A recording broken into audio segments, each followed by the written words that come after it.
Hello, welcome to White Threads FlossTube number 99. Nearly made it to 100. Ooh! Thank you so much for joining me today. If you haven't subscribed yet, I'd absolutely love it if you did. When you hit the subscribe button, also hit the bell, and that will mean that you'll get notifications whenever there's a new video that comes up. I use that on quite a few of the YouTube channels that I follow, and it's really helpful to know when they've got a new video up, so it would probably be helpful to you, particularly because I don't post on a set regular day. If you have the notifications selected, then that will help you out. On the weekend I had a class here in Walcha, which was absolutely lovely. It was supposed to have 10 people in it, but unfortunately 3 people had to pull out the day before. We've been having an awful lot of rain in New South Wales, which is the state that I live in recently, and there was one lady who she actually had flood water between her, where she lives, and us here in Walcha, and so she was certainly not able to come. For those who were able to come, we had an absolutely fabulous time. It actually hardly rained at all, which was lovely. It was overcast, so it wasn't so great. But in the room, it was bright and we had lots of lovely stitching done. It was the Frisian Whitework Silk Sampler project that we were doing, and the ladies were all absolutely thrilled with what they got done. They were really surprised with how much they got done, actually. So we had a really lovely weekend away. My husband, who is also known as the Bush Patissier, that's a little business he has on the side of what he does, which is be a librarian, and he catered for our morning teas, and as usual they were fantastic. When I have a class here in town, we always like to go out for dinner. Well, I always like to go out for dinner on the Saturday night with everyone in the class that's able to join us. It's just a really nice chance for us all to get together and chat about whatever, our lives, without having our stitching in front of us and feeling like we need to concentrate. So it's just a really nice opportunity to get together and socialise, particularly for those who are from out of town, because otherwise they might be stuck in their hotel rooms by themselves, but also for those of us who do live in town, that we get to enjoy the company of others who we don't usually get to spend the time with. So it was great fun. Because there's been so much rain, the falls nearby here, Apsley Falls, were running hot. When we first came to Walcha about 2.5 years ago, there was practically no water going over it at all. And so to go out and see it on Saturday afternoon after the class with the water just absolutely roaring over was simply amazing, and our guest that we took with us was quite in awe of it, and it was pretty spectacular. So that was a really lovely thing to do after the class. So if I am thinking, well, no, I'm planning to run classes here in Walcha again next year. At the moment, I'm waiting till January or February to make my decision on what classes there'll be and when. And that's because I just want to keep my eye on what's happening with the health and travel situation. With this new variant that we've got, the Omicron one, who knows what that's going to be. Apparently it's very contagious, but maybe the symptoms are milder. So I just want to see how things are going with that. I feel that it would be irresponsible of me to bring people to Walcha when cases are rising, because Walcha hasn't had any cases of COVID yet, and we'd like to keep it that way.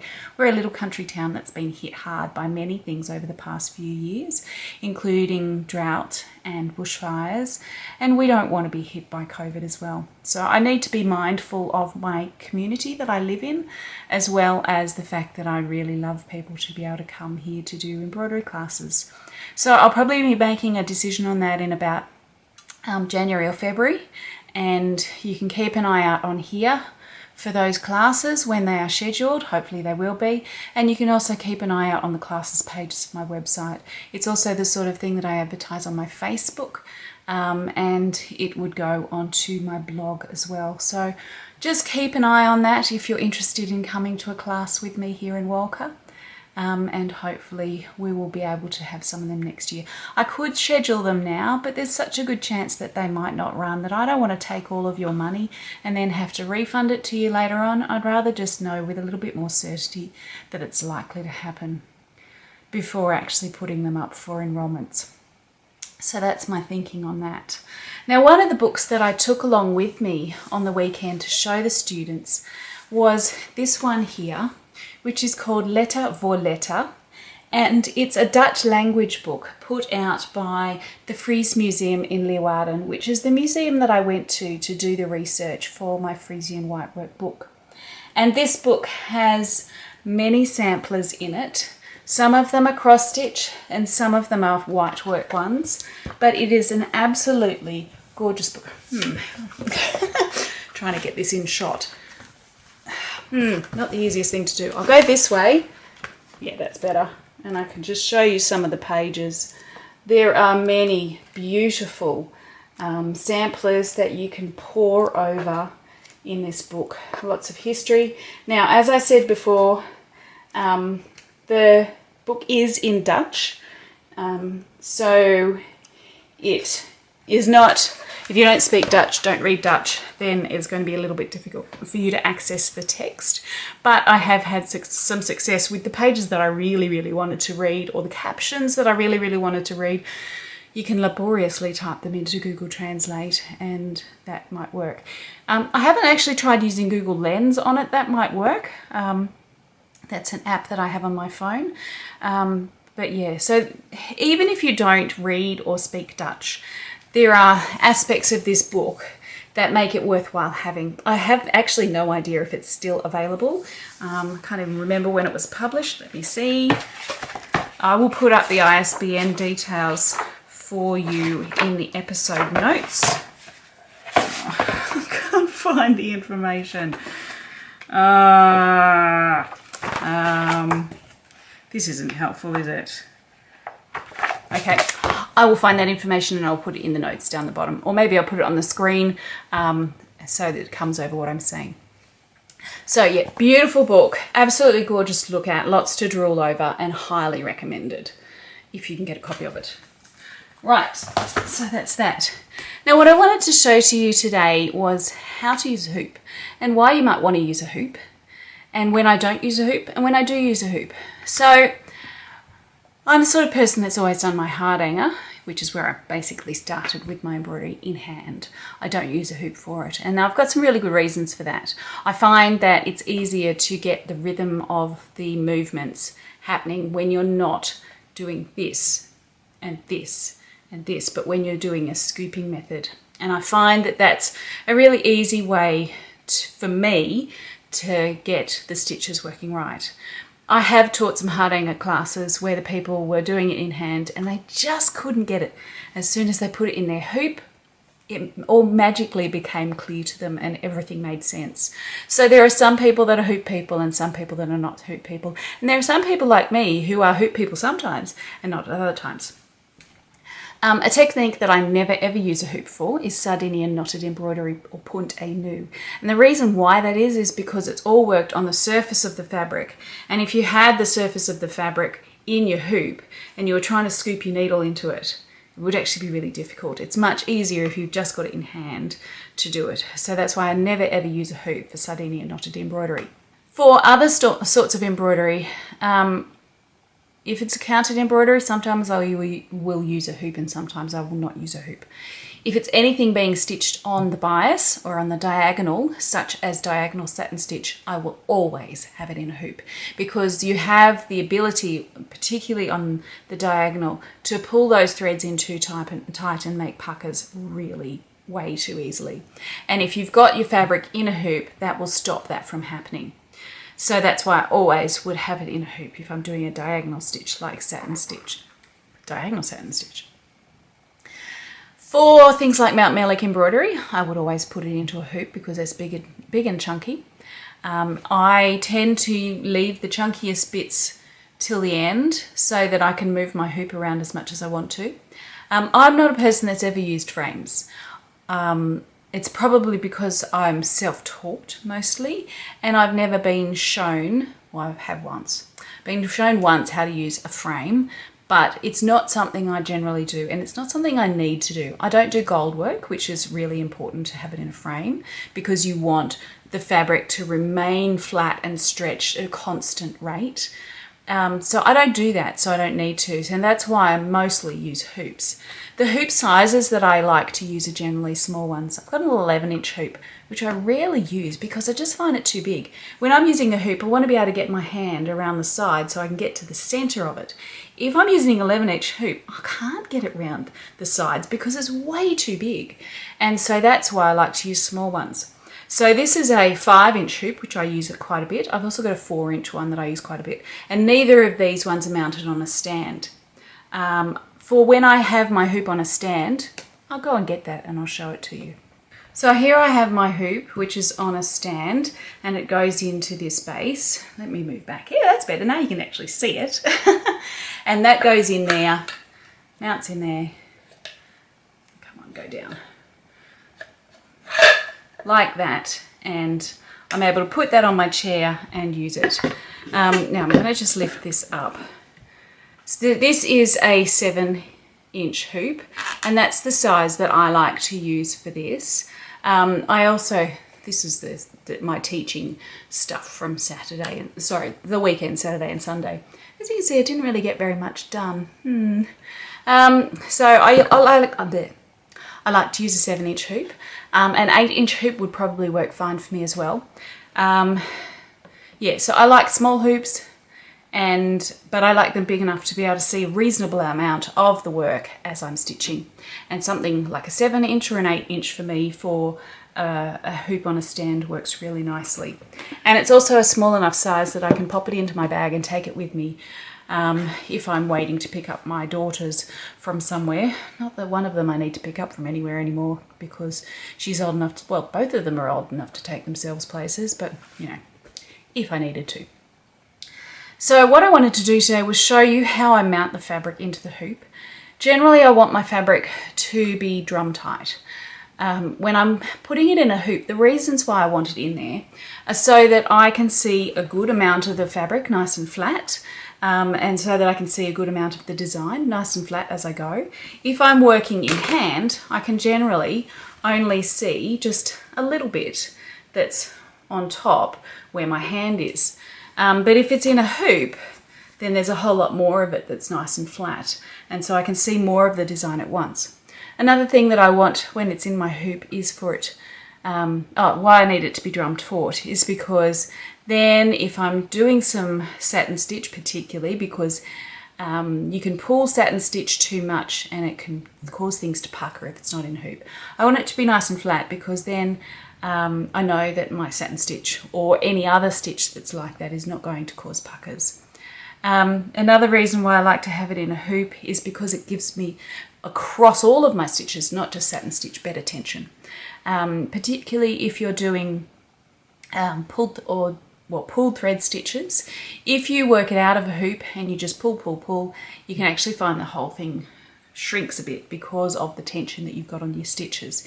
If it's in a hoop, that's so much less likely to happen. However, some people find that if they've got their embroidery in a hoop and they're working pulled thread stitches, they can't get the tension tight enough. And I also find that particularly a lot of my students don't like to pull their thread hard. They think it's going to break or whatever. And so I think some people need to be given permission to pull really hard, particularly if it's in a hoop. Because if we're doing an eyelet, the eyelet's supposed to have a hole. It's not meant to be a pinprick. An eyelet is a hole, so therefore let's make it a hole.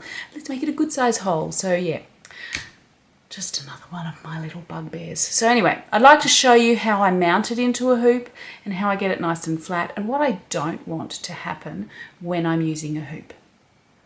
Okay, so this is the hoop that I use on a stand, and you can see that the outside ring is not bound and the inner ring is bound. So what that is that I have just covered the outside with bias binding that I've folded out flat because that's nice and thin, but because it's got the bias edge, it's not going to fray. And I've just wrapped the hoop in that. Now, the reason why I've done that and why a lot of people who are stitching with a hoop do that is because it helps to just cushion your fabric between. It gives it a little bit more grip, and it just helps to protect the fabric against the wood. There's no reason to do the outside, because if you do the outside as well, you actually start taking up too much of the room between the two rings so that you're leaving less room to actually fill up with embroidery. If you've ever used a hoop that someone's bound with a very thick, say, twill tape, you'll know what I mean. So that's why I use really thin polycotton bias binding that's folded out flat. And I've just sewn the ends there with a couple of stitches to stop that from unraveling. It does go right around that bit there. Now, my little hoop that I use, I haven't bound, and that's because generally when I'm using this, I'm only using it for very short periods of time for small things, such things that aren't very important. This is what I do my important embroidery in that I want to look really good. This is what I use for my less important embroidery that I just sort of take with me if I'm out somewhere or something like that. Now what I've got here is a little mark on the inside of the hoop there, which aligns with the opening part of the outside hoop where the screw is to do and undo the hoop, to loosen it off and tighten it. Now the reason why that is because I want to be able to match that to there all the time. It's really easy with this because I match that part to there. And what you'll find with some hoops particularly is that when you don't have them aligned, they don't match up quite so well.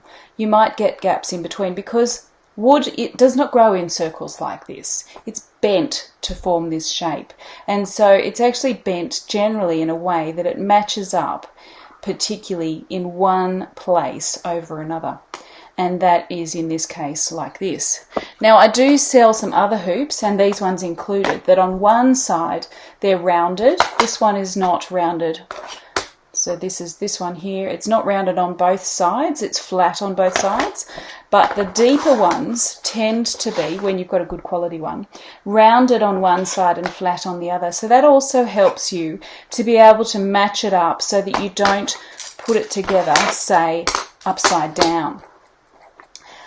So you could do it either this way or this way. Actually, I think that's probably the way that's supposed to go because that matches up the best.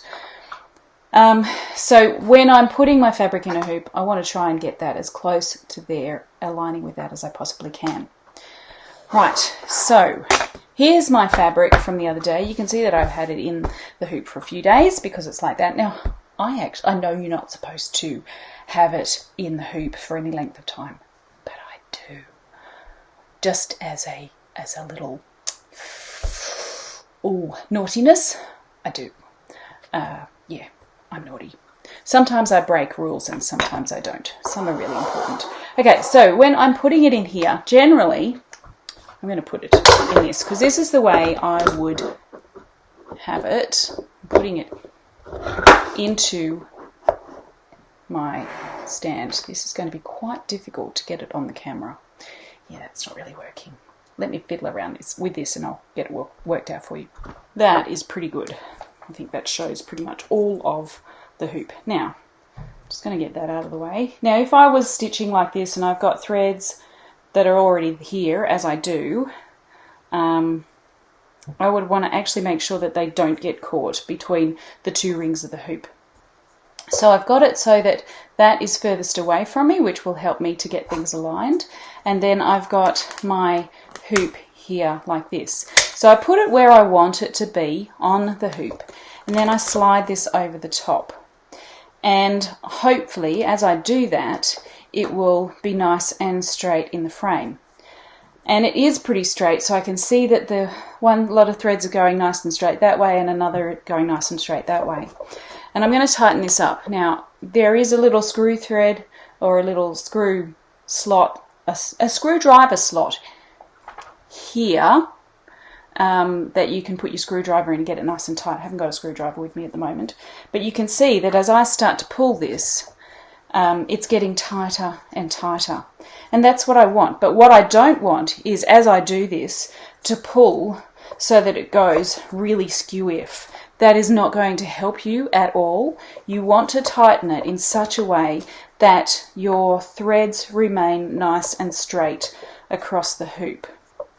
So you can just keep pulling. Now, if they don't pull and stay, you haven't tightened your screw enough. So you need to keep tightening until it does stay where you want it to.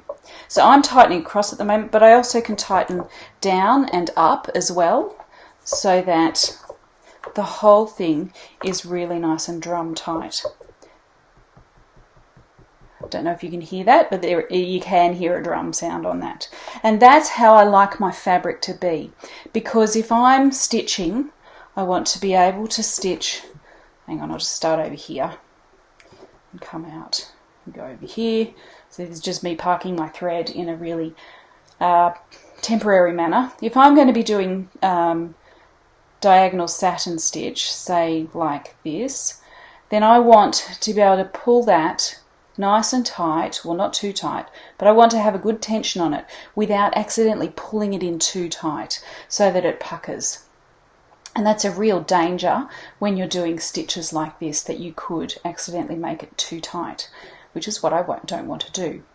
So when I know that my threads of the fabric are nice and straight, they're parallel in this direction, and they're also perpendicular in this direction. So I don't want, hang on, I'll slacken this off and I'll show you what I really don't want as well. I don't want that sort of thing happening where it's pulled so that the threads they're not square anymore, they're more of a parallelogram or a rhombus, I think that's another word for that, so that they're angled. So rather than being at 90 degrees, they're much more angled. And if you stitch like that on a diagonal, for these ones that go that way, their threads will be elongated, and for these ones they'll be shortened. And so when you take it out of the hoop, it's never going to sit flat, it will automatically pucker. So what we want is we want it nice and flat. We want our threads to be at right angles to each other, so the ones this way and that way are right angles or perpendicular to each other, and then we know that we're going to be getting a good result with our stitching. Now as you stitch, sometimes the whole thing can slacken off. So when you notice that's happened, tighten it up again. Give a little pull like this, tighten your screw up again, because sometimes they can just slacken off, and then keep stitching again. Don't just accept, oh, it's gone slack, I'll just keep going. Tighten it up and then keep going, because you'll get a much better result if your hoop fabric is really nice and tight. So you can do a similar sort of thing with a hoop like this. Let me just move back and I'll show you on the desk. So I've got another piece of fabric here and my smaller hoop, and so if I was using it in this, then I try to get my line that I've marked, you can hopefully see that there, I'll put that right away from me, and then I'll put the screw part up at the top, so hopefully they align as nicely as I possibly can. I'll tighten it up a bit, and then I will just start tensioning my fabric in there like that. So what I want to make sure is that I'm not pulling in any one particular place too much and getting the threads going skewed. I want them to be nice and straight that way and nice and straight that way. And once you've got it looking pretty much the way you want it, tighten that again, and hopefully you'll have a screw thread there. If you've got a good quality hoop, you should have, sorry, not a screw thread, you'll have a screwdriver slot, and you'll be able to tighten it nice and tight. I haven't got one with me at the moment, and that will mean that your fabric is as tight and taut and stable as you can possibly make it, and that will give you a really good result for your stitching. If it slackens off, tighten it up again, but don't use it in a hoop like this. What is the point of that? The only benefit you are getting from that is that you can see more of it flat than if you were stitching in hand like this. There is no point in having a fabric like that. Tighten it up and then you'll get the full benefit of your hoop. And you can see that I slackened it off then, but now I'm just tightening it up and it goes back to the way it was. It takes a little while to get it nice and right, but do that. It's worth it for your stitching to make the effort to have it mounted in your hoop really well. So I hope that was a helpful explanation and demonstration for you of how to mount your fabric into a hoop. I hope that it explained to you why you might want to do it, what the things you need to make sure you do when you do it are, and what you don't want to happen. So I hope that was helpful to you. If you have any questions, please don't hesitate to ask, and I look forward to seeing you next time. Thanks very much. Bye.